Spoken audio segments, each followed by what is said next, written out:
That pass was not issued to someone like you. Sergeant Grant Keller said it loudly enough for every traveler in the Aurelia Air Signature Lounge to hear. The scanner beside the desk was still glowing green. Access approved.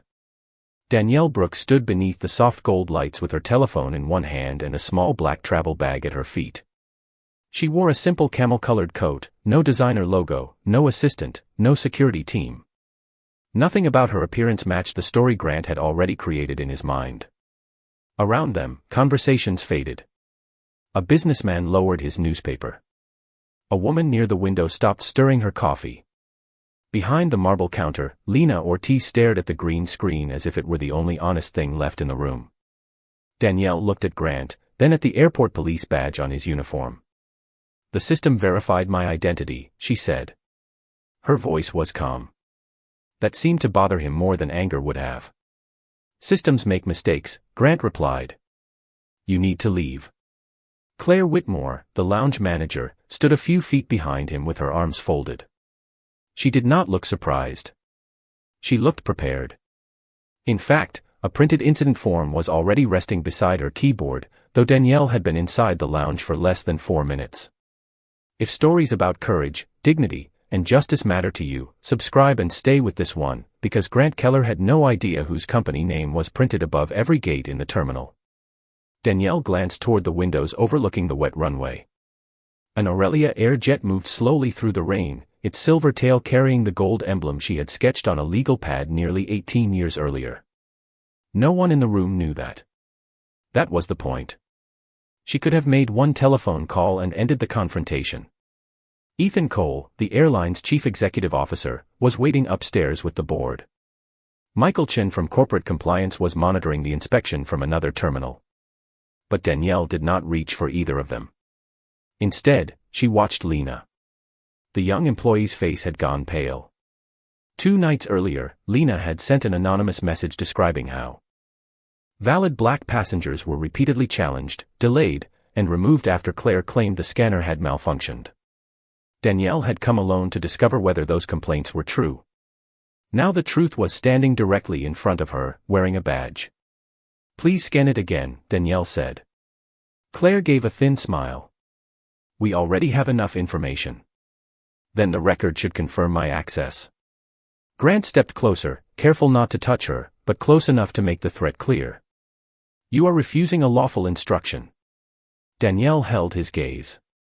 "Which law requires me to leave after the airline approved my entry?" A quiet sound came from behind the desk. Lena had scanned the pass a second time. The screen turned green again. "Access approved." Grant looked at the display, then at Claire. For one brief second, neither of them spoke. Claire reached over and switched off the monitor. "The system is unstable today," she said. Lena opened her mouth, but Danielle gave her the smallest shake of the head. "Not yet." If Lena revealed herself now, Claire could destroy the access logs before corporate investigators secured them. Danielle placed her telephone on the counter and kept both hands visible. "Preserve the skin history," she said. Claire's expression changed. Grant noticed. He turned toward Danielle with new suspicion. "Why would you care about the system logs?" Danielle looked past him at the gold Aurelia emblem reflected in the glass. "Because someone should." Claire slid the prepared incident form toward Grant. His eyes moved across words written before he had asked Danielle a single question. Disruptive behavior. Suspected fraudulent access. Refusal to cooperate. Danielle saw him read the report. Then she saw him accept it as truth. Grant pointed toward the lounge entrance. "Last chance. Walk out now." Danielle picked up her bag. Not because he was right. Not because she was afraid. She walked because Lena had just dropped a blue sugar packet into the wastebasket, the signal they had agreed upon. The access records had been copied. Grant believed he was removing a woman who did not belong. He did not know the evidence had already left the room with her. 12 hours earlier, Danielle Brooks sat alone in the executive conference room on the 32nd floor of Aurelia Air headquarters, reading the 46th complaint submitted in less than 9 months. Outside the windows, Atlanta was still dark, and the first pale line of morning rested above the city. Inside, the only sounds were the ventilation system and the quiet turn of paper beneath her fingers. The complaint came from a retired black schoolteacher who had purchased a first-class ticket to visit her granddaughter in Seattle. Her lounge access had been verified, yet she had been asked for 3 additional forms of identification, questioned about how she paid for the ticket, and removed after objecting to the delay. The official report described her as verbally aggressive. Danielle placed that file beside 45 others. Different cities. Different passengers. The same language. Uncooperative. Suspicious behavior. Possible fraudulent access. Individual misunderstanding. Michael Chen, the head of corporate compliance, stood at the far end of the table with a tablet in his hands. The lounge contractor says each case was handled according to policy, he said. Danielle looked at the repeated phrases highlighted across the reports. Policy does not repeat the same sentence 46 times by accident. Ethan Cole, the chief executive officer, shifted in his chair. We can announce an internal review. We already did, Danielle replied. 3 times. Each review had ended with the same conclusion: no pattern, no intentional discrimination, no further action required. Yet the complaints kept arriving. Danielle closed the final folder and looked toward the framed photograph on the wall. It showed the first 3 aircraft Aurelia Air had leased 18 years earlier, lined up outside a small hangar with faded paint and a roof that leaked whenever it rained. Danielle had been an aircraft maintenance engineer then, working overnight shifts and studying route economics during lunch breaks. Investors had dismissed her business plan. Competitors had called the airline too ambitious. She had built it anyway, beginning with one regional route between Atlanta and Raleigh and expanding until the gold Aurelia emblem appeared in terminals across the country. Success had given her offices, board seats, and ownership of 68% of the company. It had not made her forget what it felt like to enter a room where people decided her value before hearing her name. I am going in as a regular passenger, she said. Ethan frowned. The lounge staff will recognize you. Most employees have never met me. Public relations uses your photograph more than mine. She pushed a printed itinerary across the table.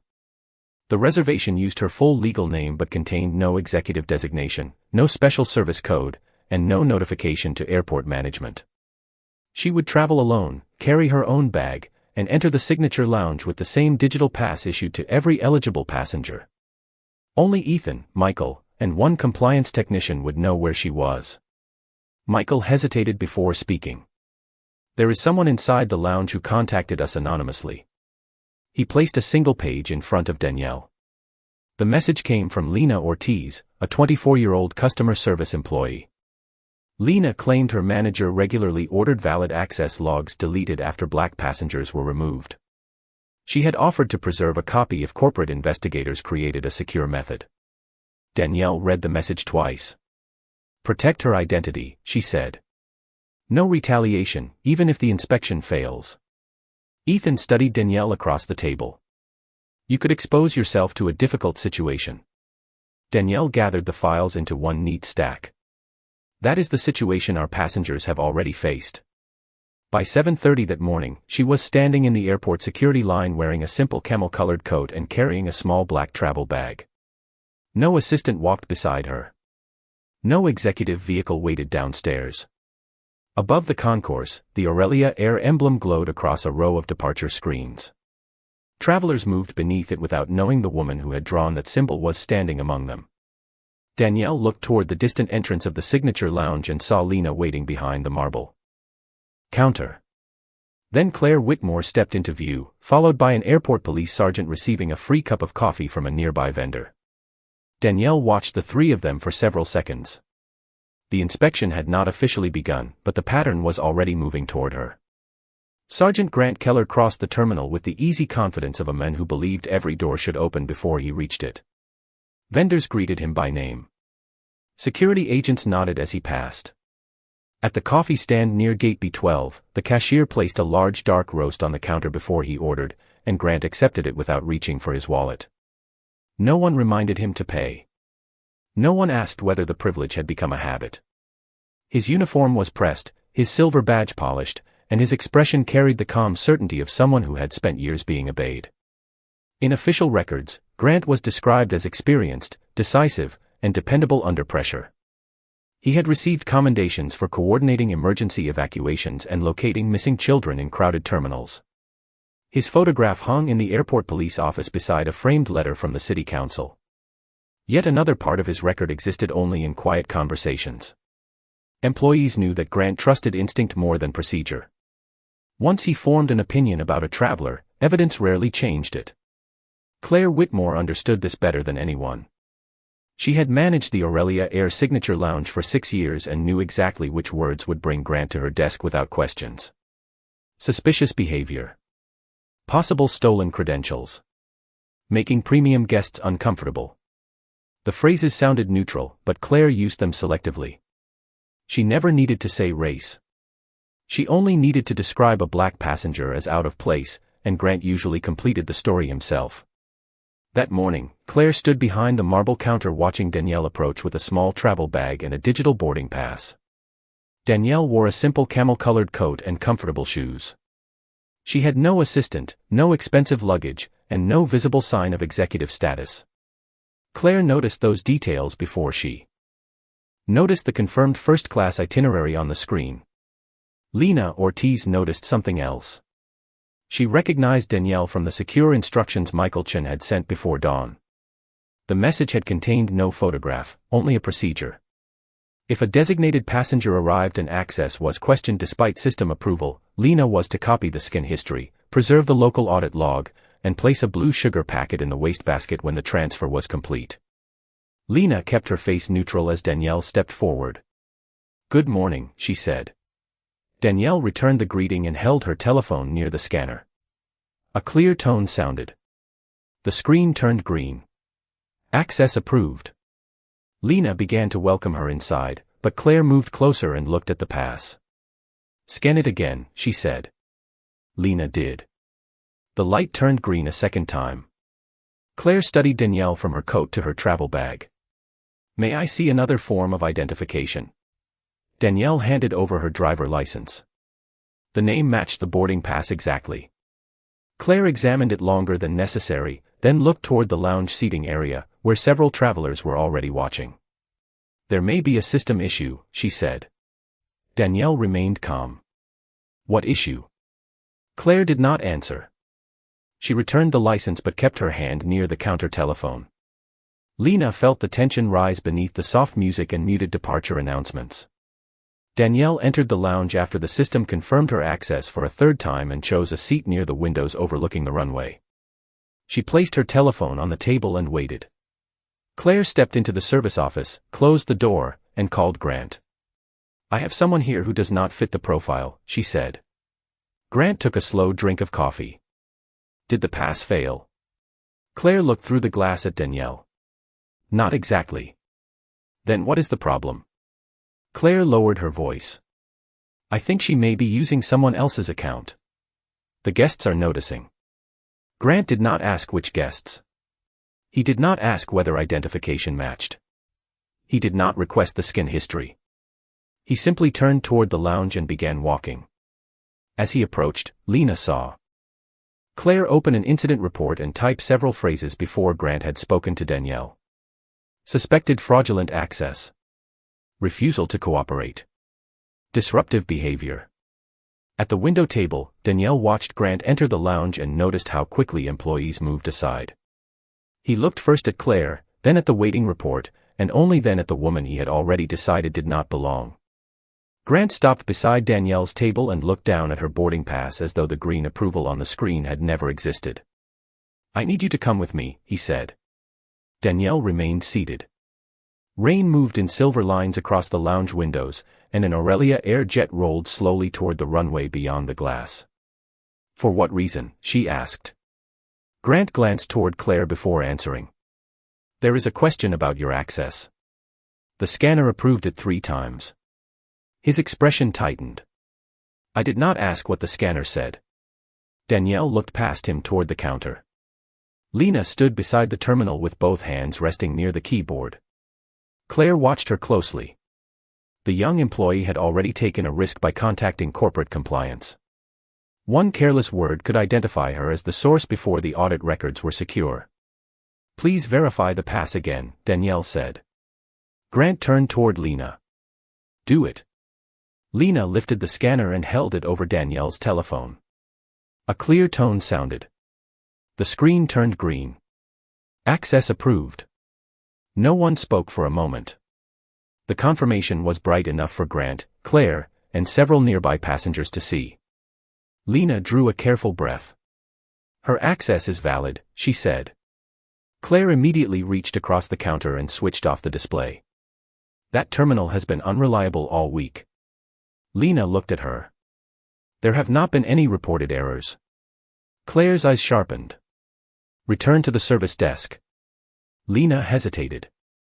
Danielle caught the fear in her face and gave her the smallest shake of the head. Do not expose yourself. Not yet. Lena lowered her gaze and stepped back. Grant noticed the silent exchange. Do you know that employee? He asked. No, Danielle replied. I know what the system confirmed. Claire came around the counter holding the incident form she had begun before Grant arrived. She has questioned every instruction we have given her, Claire said. She is making the guests uncomfortable. Danielle looked around the lounge. No passenger had complained. Most were now pretending not to watch. A man near the beverage station stared into his coffee. An older woman closed her laptop but kept her eyes on the reflection in the window. Grant took the form from Claire and read it without asking who had witnessed the alleged disruption. You need to leave the lounge while this is reviewed, he said. What policy authorizes removal after verified access? Danielle asked. My responsibility is airport safety. Then the record should matter. She turned slightly toward Lena. Please preserve the access log. Claire's face changed. The reaction lasted only a second, but Danielle saw it. Grant saw it too. Why are you concerned about the log? He asked. Because it confirms what happened. You are refusing to cooperate. I am asking you to follow the documented process. Grant lowered his voice. You are not in a position to tell anyone here how to do their job. Danielle felt the recording device inside her coat capture every word. She could have given him her title. She could have called Ethan and filled the lounge with executives within minutes. Instead, she looked at Lena, whose employment could disappear before the end of the shift if Claire learned the truth. I will leave, Danielle said. Claire relaxed too quickly. Grant pointed toward the entrance as if her decision proved his suspicion. Danielle collected her telephone and travel bag, then walked toward the door without argument. As she passed the counter, Lena reached for a blue sugar packet and let it fall into the wastebasket. The signal. The scan history had been copied to the protected corporate server. Danielle did not look back. Grant followed her into the concourse while Claire remained inside, already typing into the report. Passenger became verbally aggressive after access was denied. Danielle stopped beneath the departure board and watched Grant add his signature below the statement. Your report was written before you spoke to me, she said. His pen paused. Keep walking. Danielle continued toward gate B17, carrying no visible proof of who she was. Behind her, Claire returned to the disabled terminal and opened the deletion menu. She selected Danielle's 3 approved scans and pressed confirm. The entries vanished from the local screen. Claire smiled, believing the record was gone. She did not know Lena had preserved every second. Grant followed Danielle through the concourse with the incident report open on his tablet, entering details as if each sentence had already been decided. Passenger questioned staff authority. Passenger displayed escalating behavior. Passenger refused voluntary verification. Danielle heard the soft taps of his fingers behind her and understood what he was doing. He was not recording the encounter. He was rewriting it while the witnesses were still close enough to remember the truth. At gate B17, travelers waited beneath the blue departure screen while rain blurred the runway beyond the glass. Danielle stopped near an empty row of seats and turned toward him. You wrote that my access was denied, she said. The scanner approved it 3 times. Grant kept his eyes on the tablet. The lounge manager reported a system concern. After the system verified my name and identification. You became argumentative. Danielle looked at the passengers nearby. Several had followed the confrontation from the lounge. A middle-aged man carrying a leather briefcase stood 10 feet away, pretending to study the departures board. The older woman who had closed her laptop now held it against her chest. Neither spoke. Silence protected Grant more effectively than the badge on his uniform. "I asked what rule I violated," Danielle said. "That is not aggression." Grant finally looked at her. "You need to let this go before it becomes a larger security issue." His voice was controlled, but the warning beneath it was unmistakable. Danielle felt heat rise behind her ribs. Not fear. Recognition. 46 passengers had described this same moment.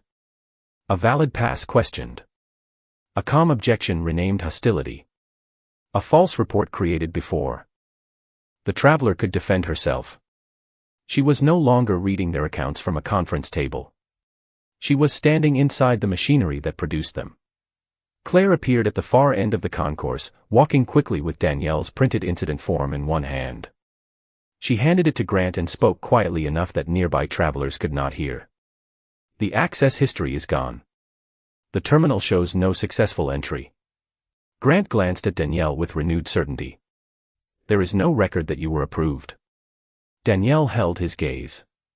"There was a record when you saw it." Claire stepped forward. "You may have shown a cached image or altered screen." The accusation settled between them. Danielle did not answer immediately. Above the gate, an announcement called first-class passengers for a flight to Chicago. Her own airline's name echoed through the terminal while she stood accused of fabricating access to its lounge. Grant added another sentence to the report. Suspected use of manipulated digital credentials. Danielle watched him finish. "Please include that Lena Ortiz scanned the pass in your presence," she said. Claire's face tightened. "Lena is a junior employee." She misunderstood the display. "Then include her statement." "There is no need," Grant replied. "I determine what is relevant." Danielle looked toward the lounge entrance in the distance.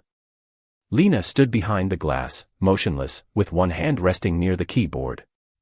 Then she lifted a blue sugar packet and placed it beside the register instead of in the wastebasket. A second signal. The copied data had reached the protected server. Danielle felt the pressure inside her chest loosen by a fraction. Claire believed the evidence had disappeared. Grant believed his report would become the official truth. Neither knew every approved scan, every deletion command, and every time stamp was now preserved beyond their reach. Grant turned the tablet toward Danielle. "Sign here to acknowledge removal from the lounge." She read the statement carefully. It said she had accepted that her access could not be verified. Danielle handed the tablet back without touching the signature field. "I will not confirm something false." Grant exhaled through his nose. "Then I will note your refusal." "Note the reason." He did not. Danielle picked up her bag and sat near the window at gate B17. Grant and Claire walked away together, already discussing how to close the matter before the next shift. Danielle opened her telephone and found 46 complaint files waiting on the secure application. She added one more. Her own. Then a message appeared from Michael Chen. "The audit log is safe. We have everything." Danielle looked through the rain at the gold emblem on the tail of an Aurelia Air aircraft and realized the investigation had just changed. They were no longer searching for a pattern. Grant and Claire had created the 47th example in front of the one person who could expose all of them. Danielle remained near the window at gate B17 while the terminal continued around her as though nothing unusual had happened. Boarding groups were called. Suitcase wheels crossed the polished floor. Rain moved across the glass in long gray lines, softening the aircraft outside into silver shapes. Above her, the Aurelia Air emblem glowed on the departure screen, bright and familiar, yet for the first time it felt distant. No one nearby knew the woman sitting beneath it had approved the lounge design, selected the service standards, and signed the final expansion plan for this terminal. They only saw a black traveler sitting alone after being removed from a room she had every right to enter. Danielle opened the secure complaint archive on her telephone. 46 files filled the screen. She read them again, slower this time. 38 reports used the phrase verbally aggressive. 29 named Claire Whitmore as the manager who raised the concern. 17 carried Grant Keller's approval. 11 passengers had been accused of using credentials that belonged to someone else. 9 had missed flights after being detained for additional questioning. Every report claimed the event was isolated. Together, they formed a system. Danielle felt the full weight of that realization settle over her. She had built Aurelia Air to make travel feel possible for people who had rarely been welcomed into premium spaces. Her mother had spent 30 years as a hospital receptionist and saved for 2 years to buy her first plane ticket. The night before that trip, she had placed the ticket on the kitchen table as carefully as if it were a family photograph. Kindness is not letting people walk over you, she had told Danielle years later. Kindness is refusing to become cruel while you make them answer for what they did. Danielle closed her eyes for a moment. Anger would have been easy. One call could have removed Claire from the building before noon. Another could have ended Grant's airport assignment. But punishment without proof would allow both of them to call themselves victims. It would leave the 46 earlier passengers buried beneath the same language that had already erased them. Danielle opened a secure message to Michael Chen. Preserve every scan, deletion command, camera file, incident report, and personnel communication. No retaliation against Lena Ortiz. Do not contact the press. Follow the evidence. She read the message twice before sending it. Then she opened her own incident entry and wrote exactly what had happened, including the time of each scan, the words Grant used, the moment Claire disabled the display, and the false statement placed before her for signature. She did not describe how the experience made her feel. The facts were enough. Across the concourse, Claire stood inside the lounge office watching the local access screen. She refreshed the page, saw no record of Danielle's approved scans, and relaxed. Grant remained near the entrance, speaking with another officer and presenting the encounter as a routine removal. Their confidence depended on the belief that only their version would survive. Danielle looked back toward Lena. The young employee remained behind the marble counter, serving guests while carrying the knowledge that her manager could discover the copied files at any moment. Her hands moved carefully, but Danielle could see the tension in her shoulders.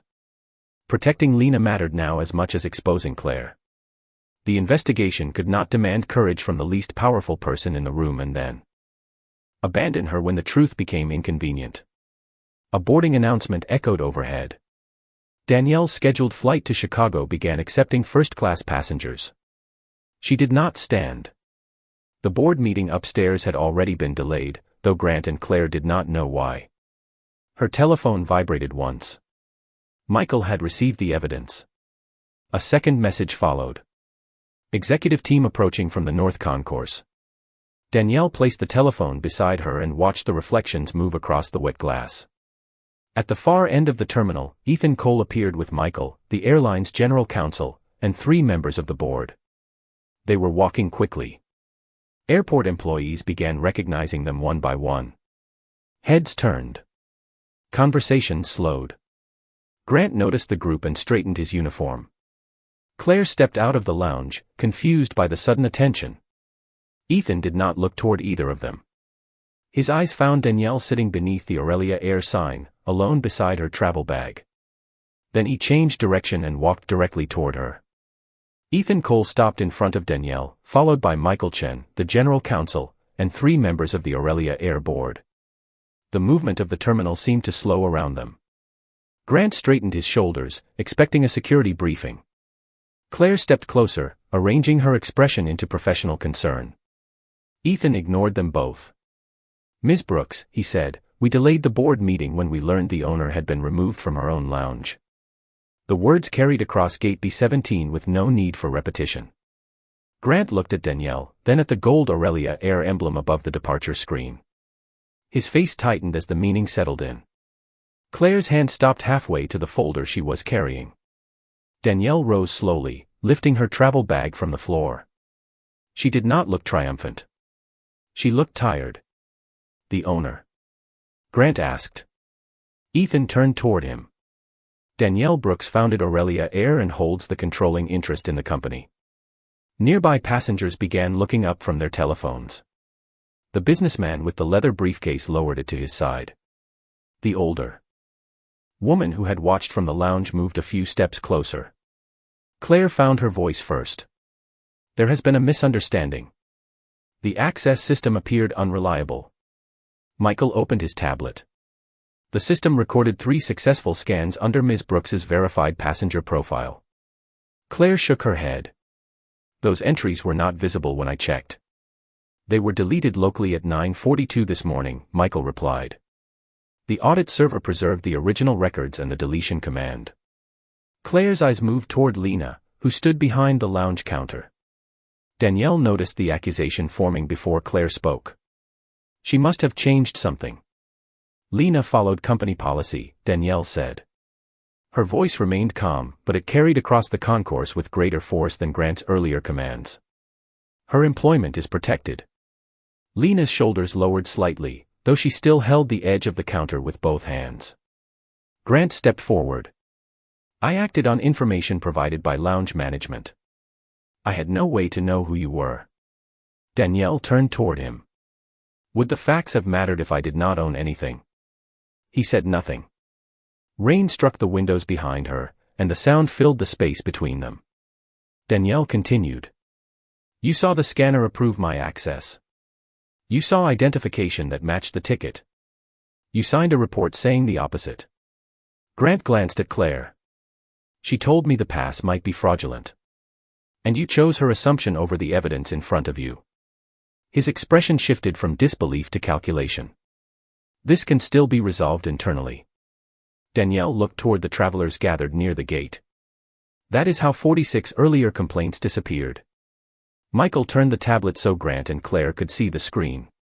A list of files filled the display. 38 reports used the phrase verbally aggressive. 29 named Claire. 17 carried Grant's approval. Each one had been preserved as part of the compliance review. Claire's face lost its practiced calm. Those were separate incidents. Then each one will be reviewed separately, Danielle said. With the camera footage, scan history, employee statements, and original time stamps. Grant lowered his voice. Are you threatening my job? No, Danielle replied. I am protecting the truth from your report. Patricia Hayes, the airport's director of operations, approached with 2 compliance officers. She had been called by Michael before the executive team left the North Concourse. Patricia read the preservation notice, then looked at Grant. Sergeant Keller, your airport access authority is suspended pending an independent investigation.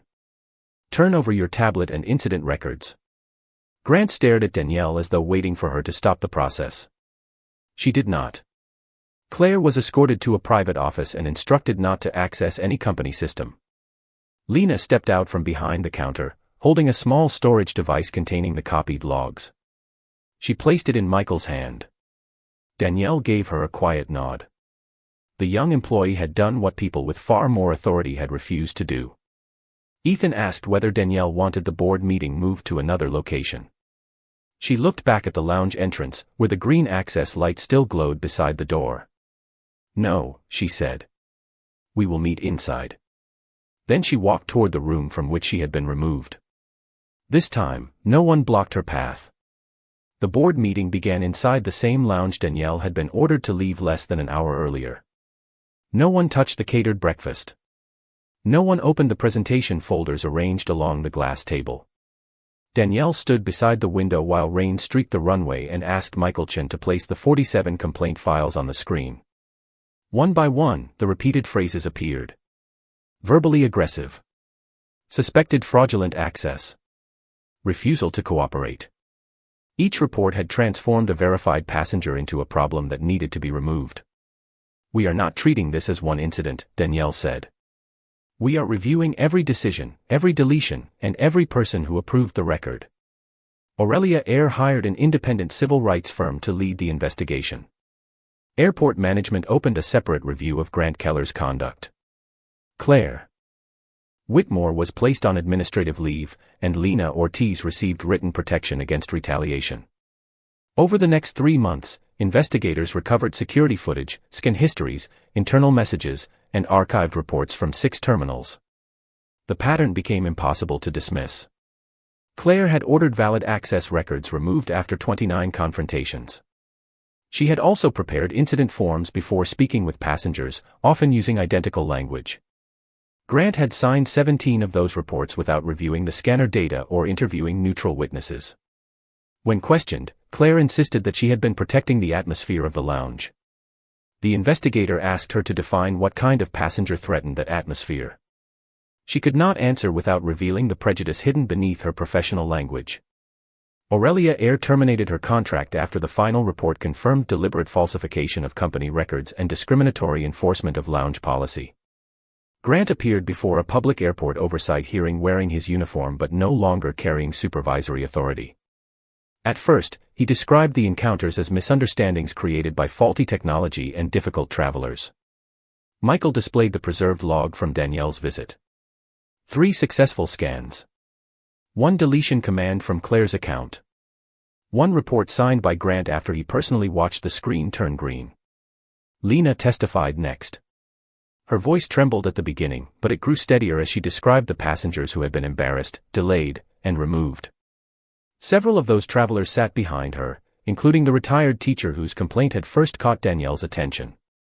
Grant listened as each person described the moment. Calm questions had been rewritten as aggression. When his turn came again, he looked at Danielle. "I believed I was relying on experience," he said. Danielle did not interrupt. Grant lowered his eyes. "But I was relying on assumptions. I saw what I expected to see, and I stopped checking the facts." The room remained quiet. His admission did not repair the harm, but it ended the argument that no pattern existed. Airport management removed him from the supervisory position, suspended his security authority, and required a formal review before any future assignment involving passenger disputes. Danielle did not ask for a public apology to herself. She asked for something harder. "Identify every traveler whose report you approved without evidence," she said. "Correct the record in the same system where the false statements were placed." Grant agreed to cooperate.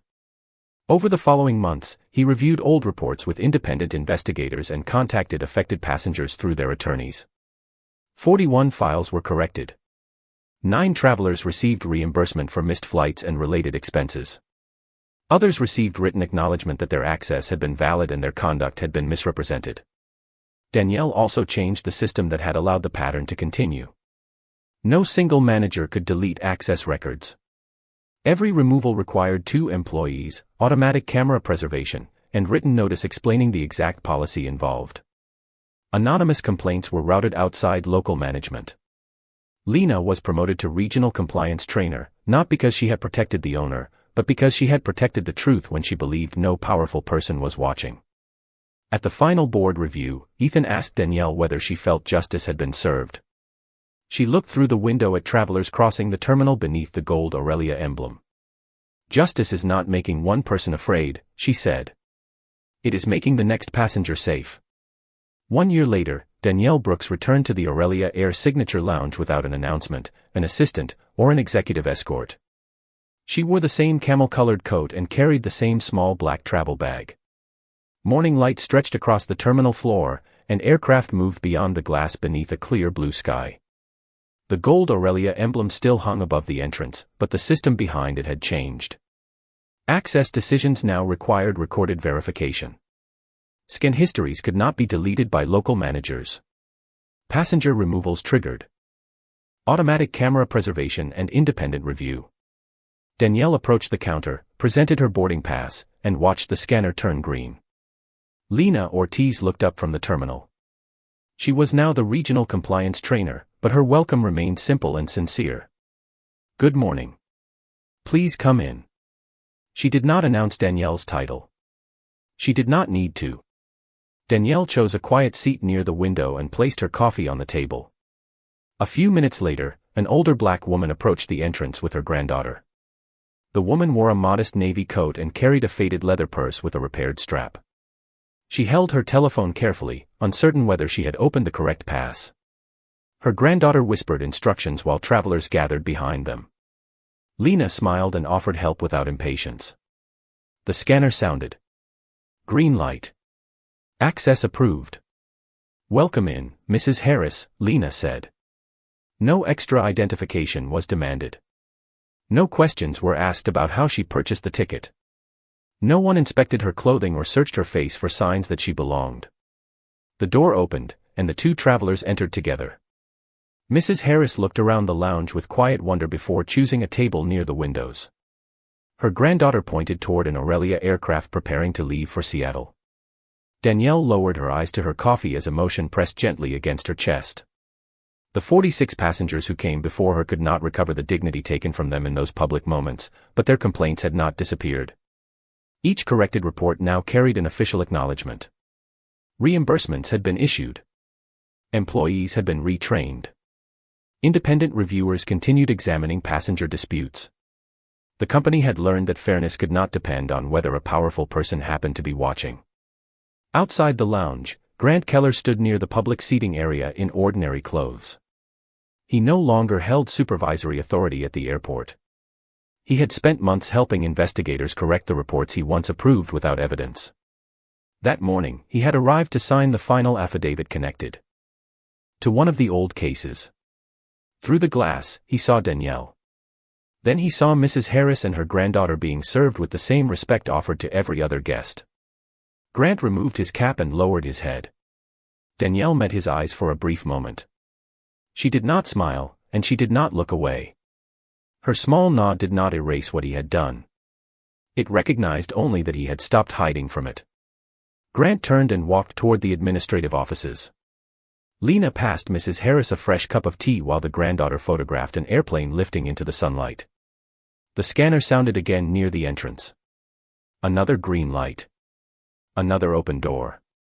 Danielle understood then that justice was not the moment people learned she owned the airline. Justice was the moment ownership no longer mattered. Respect should never require wealth, influence, or a famous name. Kindness was not weakness, and accountability was not revenge. Both required the courage to see another person clearly before judgment filled the space where truth should have been. As Danielle watched travelers move freely through the lounge, one question remained: how many people would have spoken up that morning if they had believed she was only an ordinary passenger?